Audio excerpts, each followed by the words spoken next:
All right, folks. Sorry about that. Sorry about that. Sorry about that. Hopefully, you guys are all doing all right this evening. Thank you so much for coming by. And tonight, we're going to talk about the research behind the episode healing or recovering from back pain, and the two exercises that are very important, and the two muscles, excuse me, that are very important: the multifidus and the lat, the latissimus dorsi and the multifidus. Boy, that's a blah blah blah word. So we're going to be looking at a few things here. I got us up close here, so we're going to look at this one, and we're going to look at this one, and we're going to look at this one, this big one. This is a meta-analysis. This is a huge, thick one that goes over why are therapists doing what they are doing. So we're going to go over that right now. All right, so let's get started. Let's put on my eyeballs. For all you creatures that aren't old enough to have these yet, or if you were born with a deficiency. I was not born with this. I've gotten older. So, oh, I got one. Woo! Got one person. All right. Bring some more. Bring some more. Okay, so I talked about rubber bands. I talked about soup cans. And the last episode is resistance exercises for these two muscles. Very important. Everybody's always worried about these abdominal muscles. They're a small piece of that. So the huge piece is the thoracolumbar fascia, which is what I showed in the video.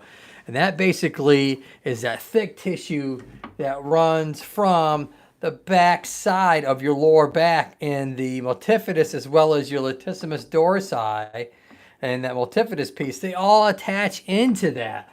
And that is huge. People don't recognize how much back issues come from those two muscle groups, whether it's, I'm going to bring this a little bit closer so we can use it in time and time. Whether it's fatty tissue actually getting into the muscle fibers of those back because it becomes chronic, or maybe it's post-surgical, or an injury that comes and goes in the lower back. The people just think that you just recover and you're fine. The body actually causes these things to occur over time because of injury, because you're not recovering like you're supposed to. So we're going to start out with this number one. This is a thick one. I'm not going to kill you guys or bore you with everything. Hey, welcome. So this first one is called the thoracolumbar fascia anatomy, function, and clinical considerations. These are the clinical considerations you need to look at when you're looking at this stuff right here. So we're going to go over this real quick. So essentially what this is, it's an overview, and it talked about that fascia that I talked about in the last episode. And what we're talking about here also, this is an older one. This is from 2012. So it's older, but it still is significant because guess what? The human anatomy hasn't changed. So in that regard, the thoracolumbar fascia is the same as it was 2012 as it is today in 2023. I assure you that.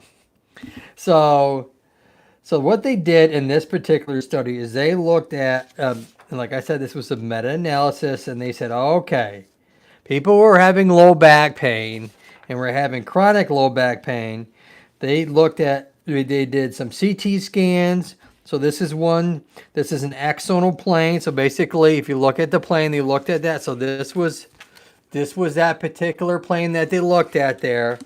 And they're looking at that fascia and how the muscles are attached to it. And they're saying, if we strengthen these muscle groups, is it going to make a difference in your lower back pain? Or are you just wasting your time? If we strengthen these muscles, you're going to have less back pain, or maybe you won't have any back pain. Well, guess what? That could be a bunch of nonsense. I mean, I could strengthen my biceps all day long. That doesn't mean I'm going to be able to lift something over my head because my biceps are stronger. So let me digress here for a second. So they're looking at the significance of that tissue. It doesn't make a difference when someone's got lower back pain, and in this case, chronic lower back pain. So what they did is this study just looked at people's CT scans, and in this study, what they're looking at there, that's actually that's a CT scan of someone right there. And what they're looking for is they're looking for fat deposits in that muscle fibers from people who have had chronic pain over time. Is it true that people have fat where their muscle should be? Literally, the body transforms the muscle tissue and layers fat in there. Now, I don't know if you guys realize this, but muscle and fat are not the same. And so if you think that you had back pain because you just re-injured your spine, you're wrong. Over time, the body actually starts to change that tissue. And so this study was looking into how significant of a change does that happen over time. And so they looked at the CT scans of these different people and their chronic back pain. They literally took it and they went in and they actually did some. This is actually human anatomy right there, people. So if you were to peel our skin away, that's what we look like underneath. If you did gross anatomy like I did, that's exactly what it looks like. We kind of look like cats and pigs when you peel our skin back. That's unfortunate but true. So what they're looking at here in this particular the picture that I just showed you is it was a cross-sectional study, and they were looking at those two muscle groups that I talked about, the multifidus and the latissimus dorsi. They were looking at these two muscle groups. And what they did is they were trying to figure out, okay, if they had fat tissue, did they also have weakness in those two muscle groups at the exact same time?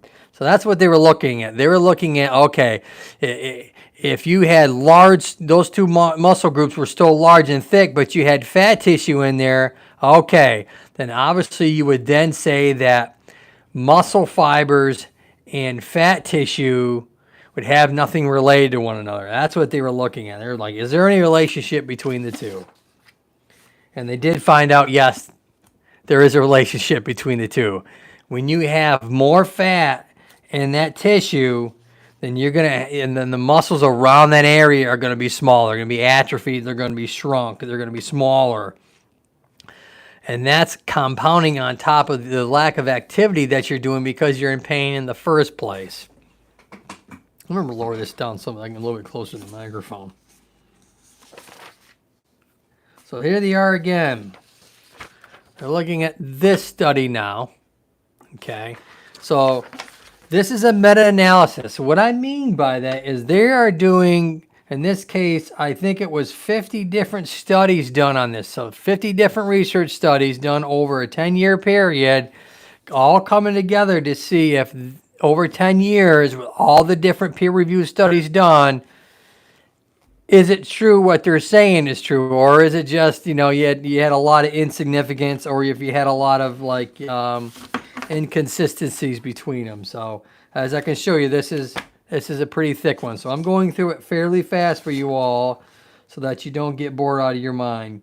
Here's a nice other piece. So if you look at section B here, I'm going to star it right there.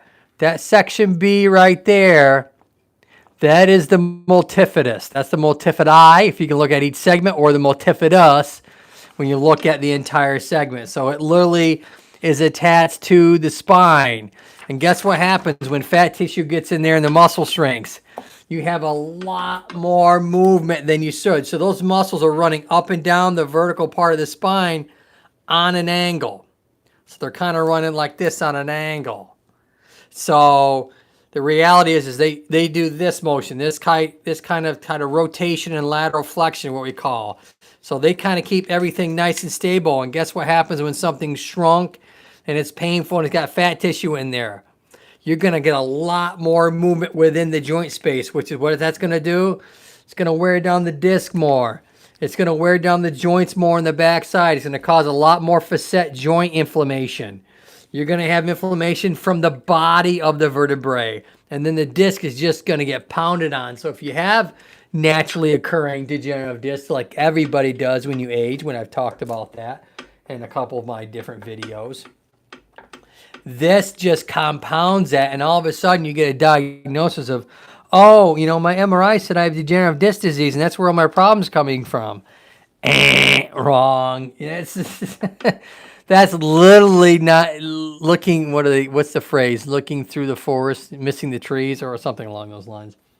not realizing there's a lot of other things that's going on. So that picture right there, that is the multifidus, that right there, and that's what we're talking about.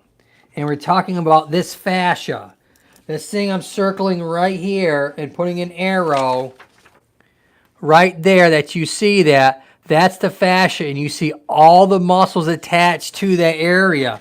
So it literally, like I said in the video, it's like a tent. When a tent or a kite or something like that, when you pull it tight, it's a very strong. That's a good example that I just thought of. It's like a kite. Think of it, when a kite is you got the little sticks, and it's just kind of very fragile and flimsy, and it can just fall apart. But boy, when you put those sticks together, all of a sudden it's nice and tight. You got a lot of stability there that's happening because of that. You need those muscles strong enough to keep that area, that fascia, that thoracolumbar fascia, as tight as humanly possible to maybe take all the pounding all day long. So there is a lot of things to go on in that regard. This really goes over a lot of different things in regards to the different, what we call cross fibers. So I'm going to give you little arrows right here. So if you see that right there, those are cross. So when you think of how the muscles are aligned in our back in different directions, that cross hatching, what they would say in auto mechanics, in humans is the exact same thing. When you have a lot of things crossing each other, it makes it very, very strong. And that is no different for the human body, okay? And what I'm getting to is, guess what happens when you put fat tissue in there? When you put fat tissue in there, all of a sudden you don't have that dense, strong cross-hatching anymore. And so so you have that instability going on. You have the muscles are weak. They're not pulling on that thoracolumbar fascia like it used to. So then that becomes unstable. So, hey, how you doing, Gary? Gary's Passion, what's up? So it's tenfold. It's not only the muscles are weak, but the muscles are weak, and that causes the thoracolumbar fascia that it's attached to be weak. So you don't have that nice tight, like you would like a tent or trampoline or a kite anymore going on. So that now becomes weak. And then you're looking at that fat tissue in there. I'm doing all right, Gary. Hopefully you guys are doing all right by yourselves too. Thank you for coming by. Hopefully, share me out if you'd like. Otherwise, just sit back and, hopefully if you have any questions, just throw them out. So those are the things. You're looking at fat tissue. You're looking at weakness. You're looking at the cross-hatching becoming less dense because you have fat tissue in there now. And now you can start to understand why chronic pain in the lower back becomes so significant. It's not just, I have a degenerative disc or I have a herniated disc. It's all these other factors that take place, and that's why what I do on this channel and what I show you is reducing the inflammation first, and then going into flexibility and strengthening exercises are so important. And to progress that strengthening exercise you go over, because then it's going to make those fat deposits go away. It's going to make that thoracolumbar fascia tight again. It's going to take your naturally occurring degenerative disc and literally throttle down the inflammatory process, so that's not hurting you anymore. There are so many things that it's not what the MRI or the X-ray shows. That's why 9 times out of 10, when you get an MRI from a physician, the physician looks at the MRI and says, okay, you got a bulge, you might have a herniation, you might, as long as it's not a rupture or if you're not a collapse on the spinal cord, they're like, we're going to do some medication and we're going to send you to therapy. And the patient's like, you're going to like, oh my God, I got this and that. And why you just send it? Why am I going to surgery? It's because of all these things that I'm telling you about. It's because surgery's not going to, actually surgery compounds these problems. Now you've taken trauma and you've thrown salt in the wound by making your body even weaker, because surgically your body doesn't know the difference between whether the trauma came from a fall or whether it came from surgery. So your weakness in the thoracolumbar fascia is amplified more after surgery. Fatty tissue actually increases after surgery for a short period while you're going through that inflammatory phase just from surgery. You're looking at immobility from surgery. So there's several reasons why that surgery, a lot of times it's like, okay, we're going to give ourselves 6 months. So anytime you have any surgery, whatever it is, whether it's internal surgery or whether it's an orthopedic surgery like what I'm talking about, the surgeon and your primary care physician are always going to say 3 to 6 months. They're always going to say 3 to 6 months to recover from where you are currently and where you think you should be in like 6 weeks. You're not going to be that way until 3 or 4 months. And it's because all these pieces that I'm telling you about today, when you have that cross hatching that isn't there because the fibers have gotten weak from the surgery, when you have fatty tissue in where the muscles used to be lying and that's causing it, and then you have that inflammatory process coming from the disc and from the facet joint, compounding from that weakness from the muscle in itself, and as well as the thoracolumbar fascia is not tight anymore because of the weakness. You can see it's a domino effect. It's like boom, boom, boom, boom, boom. And you're really only working on one piece. You're taking anti-inflammatories. Well, that's only working on one piece. Now, people get confused with this piece. I'm going to go right on topic after I say this.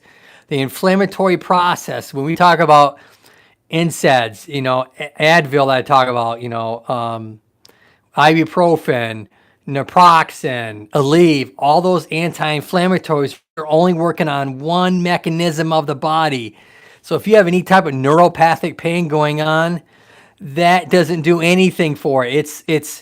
Think of it like a Pac-Man, okay? Gobble, gobble, gobble, gobble, right? Think of that pain receptor in your body, and that gobble Pac-Man is really your ibuprofen coming in, and that pain receptor is coming from, let's say, a disc shooting pain, and the ibuprofen goes in there and blocks that pain signal. That's how that works. But guess what? Guess what happens if this is a neuropathic pain? Let's say this is a sciatic nerve, and it's ibuprofen coming over. Gobble, gobble, gobble, gobble. Guess what? It's not the same shape. So it's not going to connect into that receptor, and all of a sudden it doesn't go to that, and you still have the neuropathic pain. That's the reason why ibuprofen doesn't work on neuropathic pain. You have to have Neurontin or gabapentin, or you have to have something along those lines, some sort of neuropathic pain medication, not some sort of NSAID. Even opiates, you'll be like, God, they gave me Percocet, they gave me hydrocodone.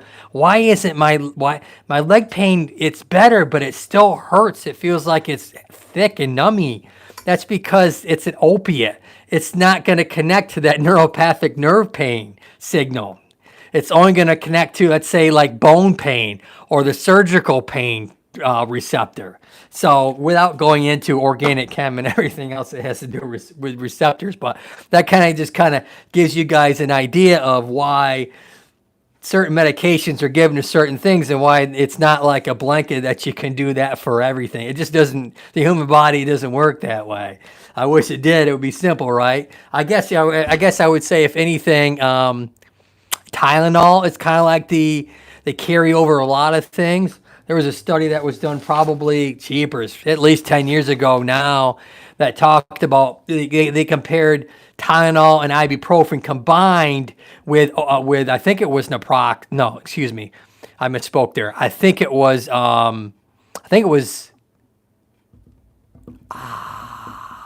know it was an opiate. I think it was Percocet, because hydrocodone has acetaminophen in it. So that's the difference between Percocet and hydrocodone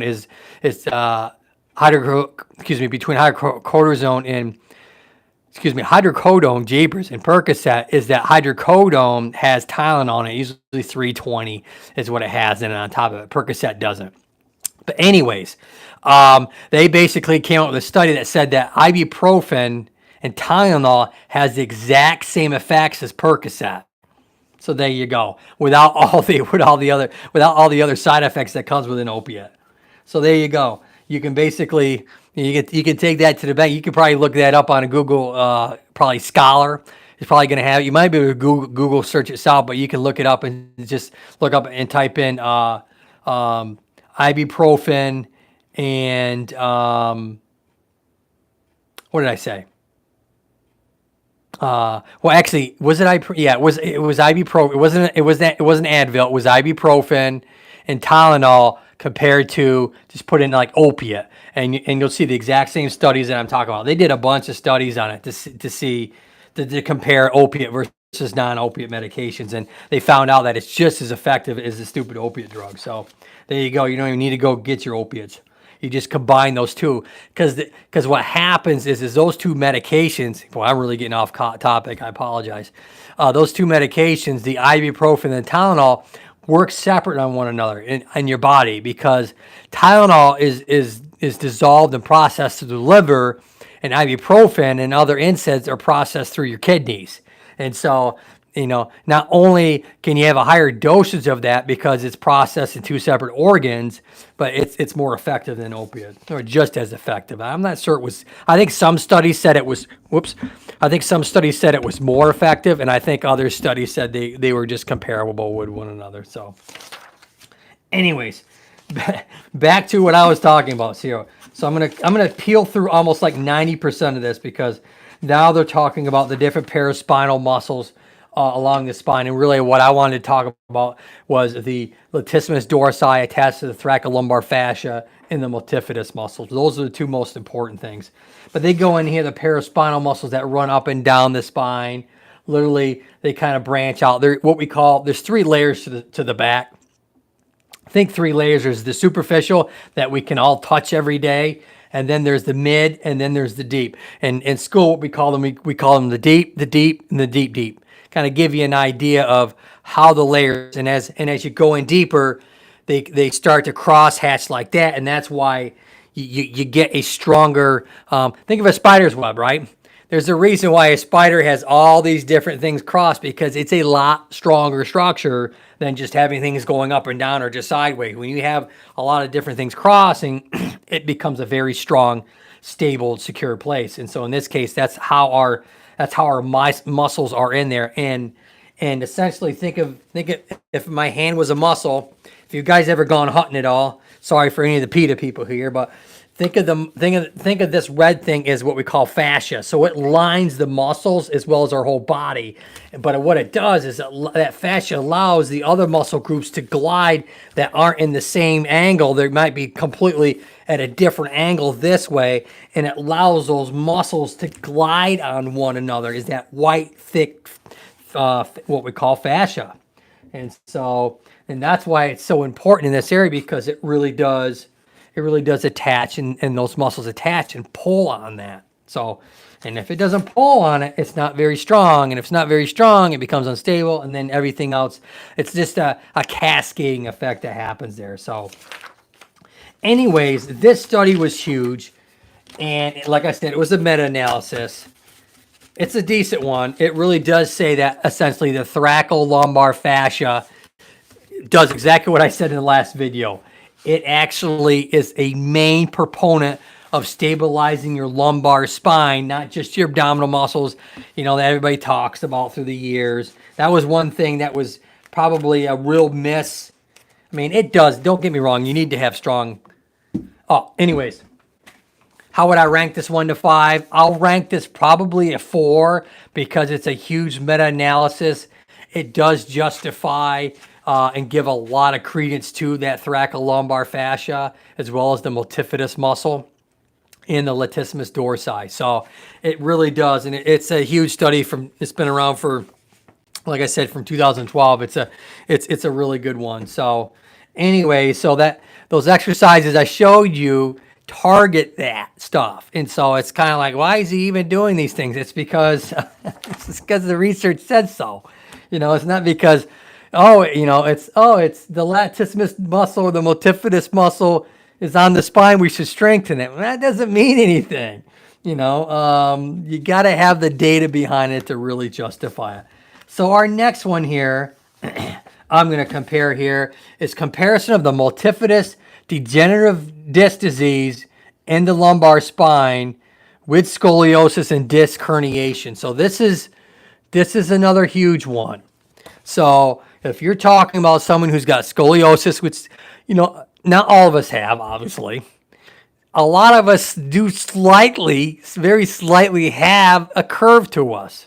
I mean, I'm not talking about the normal 3 curves that we have, and in the case in the lumbar spine, it's the lordotic curve, which it curves like this, and you need to have that curve, and you need to have that piece because it helps with the whole spring mechanism of the body. If you have something that's, think of it this way. If you have something, I'm gonna give you a kind of a side view. If you have something that's vertical up and down like this, the body can't take, just so much trauma, versus if you have curves, you got that nice recoil effect versus something that's completely straight. So as you can see, when we get old, there's a reason why we want these curves like this. Now, we don't want the letter C, which is what everybody does when they sit, and you can understand why people start to have pain after a while. And I got a couple videos on that. Don't be a letter C. But anyways, that's what I'm talking about when I talk about everybody has curves. That's natural curves, the 3 curves of the spine. And then I'm talking about scoliosis, but also I've talked about on my walks is the rotation that occurs. It's not just a curve, but there's a rotational effect that happens in the spine. So really what they looked at is, okay, if we strengthen this stupid multifidus muscle, is it going to affect the degenerative disc? Is it going to help scoliosis? Is it going to help a disc herniation? They put a lot of credence on this one muscle group. Now, this research study was done in 2022. It was just published last year, and this is everything I tell you here is all peer-reviewed journals. This isn't stuff that I just, it's all off research-based peer-reviewed journals. If you want to know what a peer-reviewed journal is, this is exactly what they are, So what they looked at is that, and how did they figure this out? They looked at radiographs. They okay, we're going to look at radiographs of the scoliosis of the degenerative disc. Is on a radiograph, on an x-ray. Radiograph essentially is an x-ray. What you can literally see is you're going to see where the height of the bodies of the vertebrae are lost. That means that you have the disc has lost its height. You can see on an x-ray where something is more luminous or not. And so the disc generally has a lot of water in it. And so you would see on a nice height disc, they can literally measure it. It's easy to do, usually done in millimeters, sometimes in centimeters, but mainly millimeters. And you can see the whiteness in the center and then the outer side. So you'd have the center of this would be white, and then each side would be like a dense plaque, and that's essentially what you would see on an x-ray. So that's how they know. And then obviously you can see scoliosis, and you can see the disc base. So you can't see, one question might be, is you can't see a herniation only on an MRI. But what you can see is what I talked about on, I think, my second research-based is the height in the back here. They showed on the one research study that they measured the hole size, and they equated to doing an exercise. When the hole got bigger, that means the disc herniation receded. And when the disc did not recede, obviously, it got worse. That means the hole got smaller. So that's how they're doing it in this case in an x-ray, because an x-ray, you can't see soft tissue. You only can see soft tissue really on an MRI. So this was done, this was a retrospective review. So this was something done, a retrospective, retro meaning after.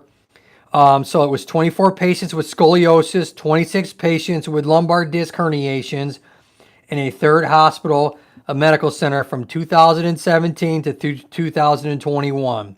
So this study was done over a 4-year period.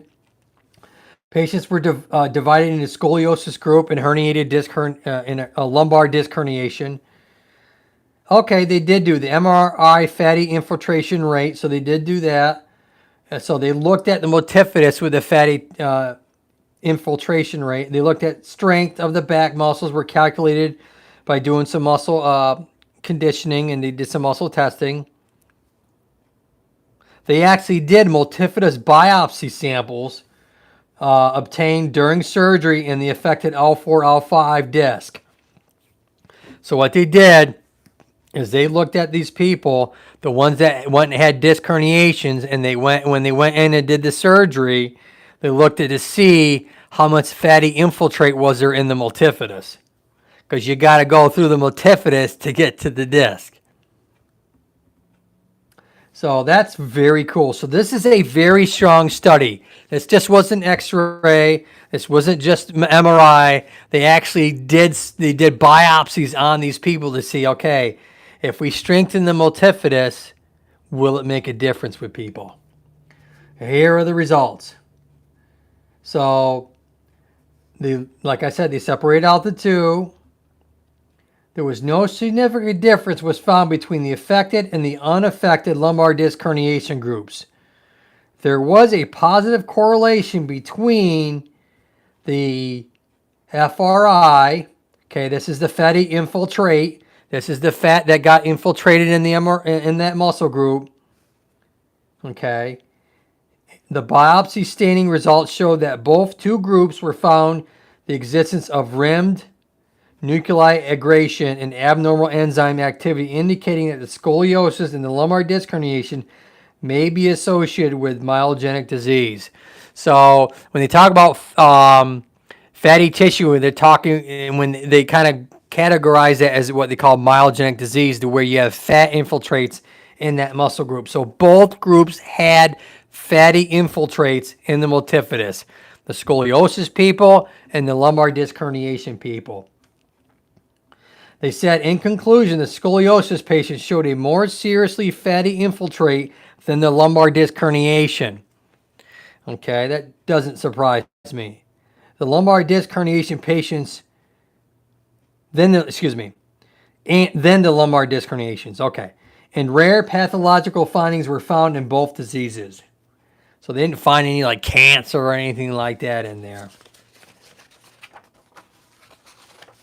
So they basically said that yes, in this particular study, they said that you could have scoliosis, you have a lumbar disc herniation, you can definitely suspect that you're going to have fatty infiltrates in the multifidus muscle group. And we already talked in the last research article what happens when you have fatty infiltrates in muscle groups or myogenic pathology that you're not supposed to have. What I give this one? I give this one a 3. This one was a 3. All right. Last one here, folks.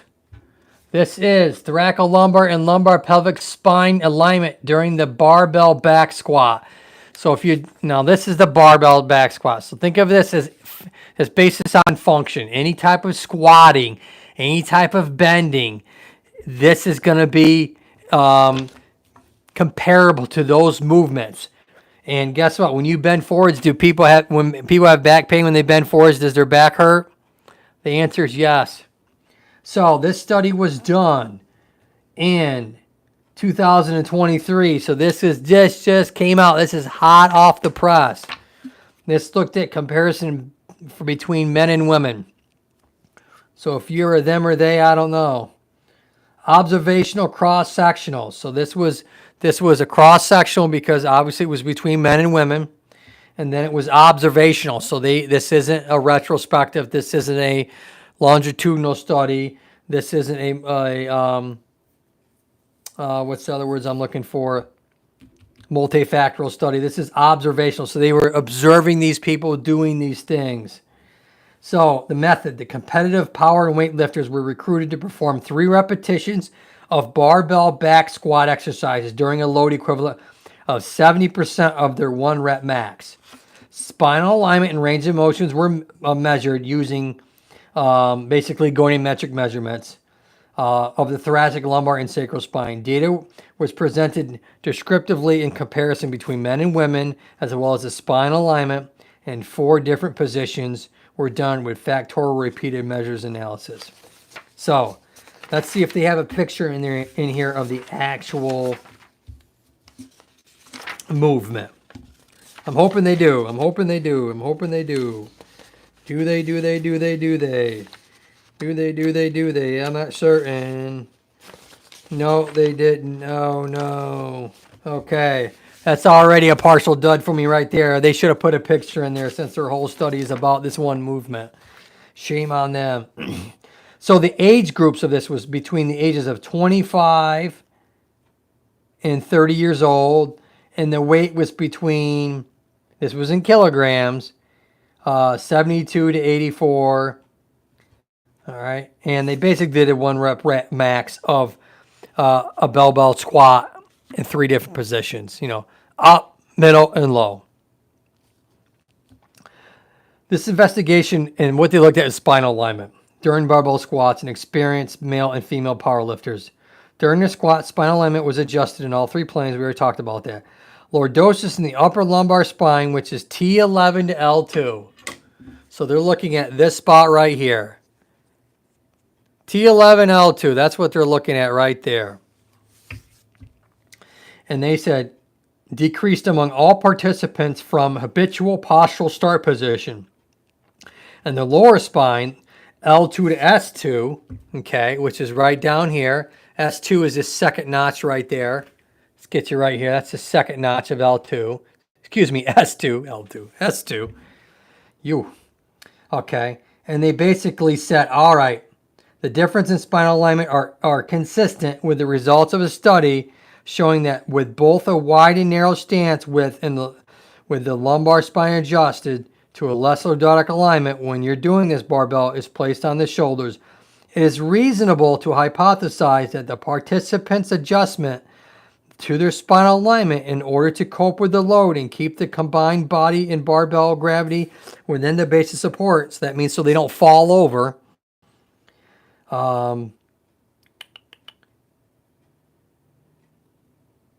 However, the reason why male but not female lifters decrease their lordosis in the lower lumbar spine and their habitual posture compared to the start position is somewhat unclear. One possible explanation could be that the female lifters on average used a load of 125% of their body weight and males did 192% of their body weight, thereby not creating the same need to adjust their spinal alignment in order to keep the gravity. Okay. Now that could be it. That is just purely anecdotal. Even though this is a peer-reviewed study and research, I could literally say the Q angle, okay? And you're asking like, what is a Q angle, right? So the angle of the pelvis, that's why I'm bringing this here. So we look at the hips here, people. Let me get this in good alignment here. Let's find the... I really need to reattach this back again so it makes more sense. So when we look at the alignment here of the hips, so we're looking from this top bone here all the way down to your foot. And what it's saying here, what I'm saying when we talk about the Q angle, wider hips have a larger Q angle. Okay? Smaller hips have a smaller Q angle. So I'm thinking that is going to displace a lot more weight with a wider base of support and a wider Q angle than a narrower one. I mean, there might be something to do with the weight, but it might not. You could basically just say that someone was stronger than another person, and that's why the angle changed or not. So really what they're looking at here is this. If you load the spine enough, lifting something or carrying something, you better make sure you keep your lumbar spine alignment intact, because if you don't, you're going to put a lot of excessive stress on that. And we already know about body mechanics and lifting.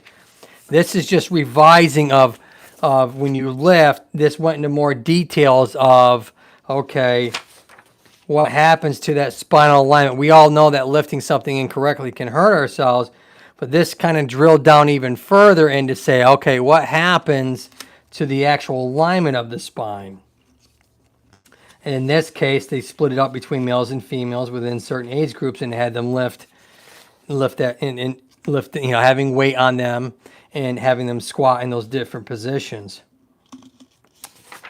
So, in conclusion, they basically state that spinal adjustments are made by experienced male and females. Most significantly, all lifters reduce their lordosis in the start position of the squat compared to their habitual postures, and all lifters reduce their lordosis even further during the squat. Okay, male lifters also seem to reduce the lower part of lordosis even more than females. So when you're lifting something, just be mindful that you're not lifting anything too heavy, because once you start to lose this lordotic curve, so when they were coming down, they were doing a squat, they were starting to straighten out and they were losing their lordotic curve, and then they come back up into a standing position. That's what it really looked at. It looked at this movement going on. And they basically said you're putting a lot of stress from basically my top of my fingers here down to S2. And when you do a squat, you need to keep this alignment as much as possible. Try not coming down and then straightening out your spine, because you're really, really, really torquing that spine a lot. And not only that, you're putting a lot of stress on your facet joints. Okay, you're putting a lot of stress on your disc, the facet joints that I talk about all the time, and the cartilage around those areas. So that is my 3 studies tonight. Hope you guys like them. Hopefully you'd understand now why I came up with the exercises I did based solely on this research that I've gone over. And if you guys have any questions at all, leave them down below and you can DM me. And hopefully you'll get other people to come and subscribe to me and share me out, give me a thumbs up and ring the bell. But until next time, Scully and I always, got to get Scully up there. He's missing out of the camera. Look up and keep smiling. See you next time, folks.